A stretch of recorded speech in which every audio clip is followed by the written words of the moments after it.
I lost a lot when the BTC exchange got shut down, turned me off for a long time. I wish I could have gotten back sooner. Okay, you bring up a great point.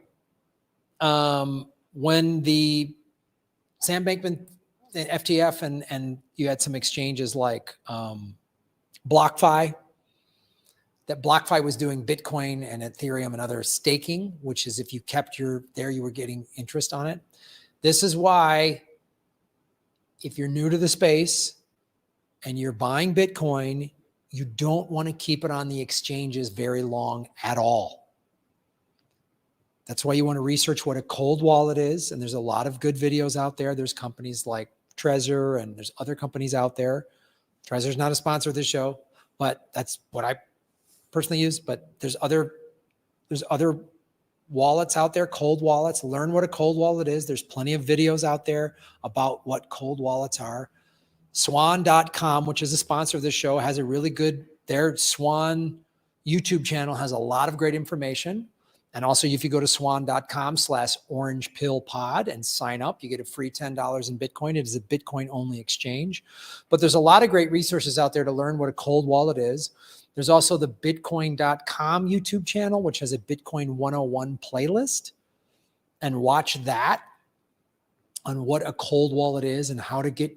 That's why you don't want to keep it on the exchanges, because the exchanges can get shut down. And the exchanges, a lot of them are operating. This is what FTF did.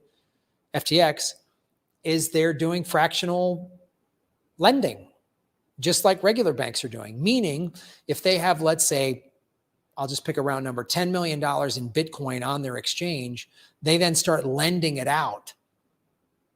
They lend out 20, 30, 40, $50 million of it. So they don't even have, and as we say in Bitcoin, not your keys, not your coins. The keys are that 12-word phrase. When you have that, that's where you want your Bitcoin to be, is on a cold wallet, not on an exchange. If you use an exchange because you're buying and selling Bitcoin, or you need to cash it out and get it in and out of a fiat banking system to pay your bills, which I totally understand. I've been paid in Bitcoin and other cryptocurrencies where I needed to cash them out because I had to convert them to my fiat to pay bills. That's where an exchange is okay. But if you're just going to buy Bitcoin and hold it, which I would try to hold as much as you can, or hodl as we call it, put it on a cold wallet and let it sit there. Then if an exchange goes under, you don't lose your Bitcoin. Think of it this way. So a bank, traditional banks, do fractional reserve lending, which means the banks do not have the physical cash on site to pay people. Meaning, let's say you have whatever, $5,000 in your checking account. And when there's a run on the banks, it's not there. Everyone goes to the bank and says, I want my cash. It's not there because they gamble with it. They lend it out at 10, 20, 30, 50, 100 to 1.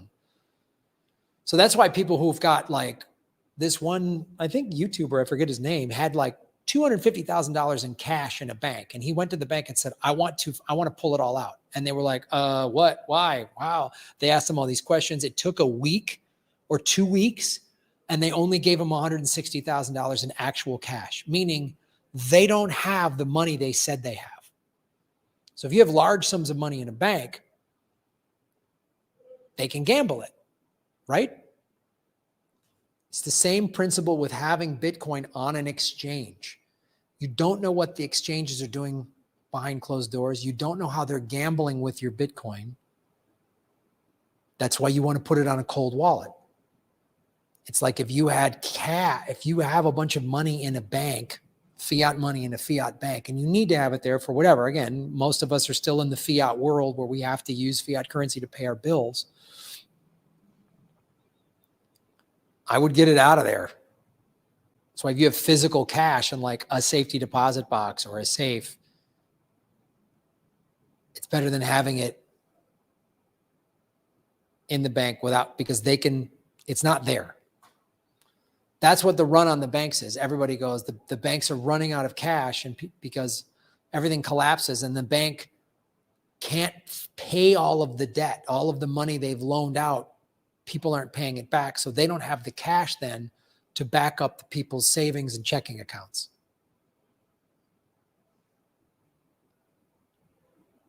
So that's why, same thing, when these exchanges went down, BlockFi, FTX, they did not have the Bitcoins and the other altcoins on their exchanges to give them back to people. That's why, get it off the exchanges.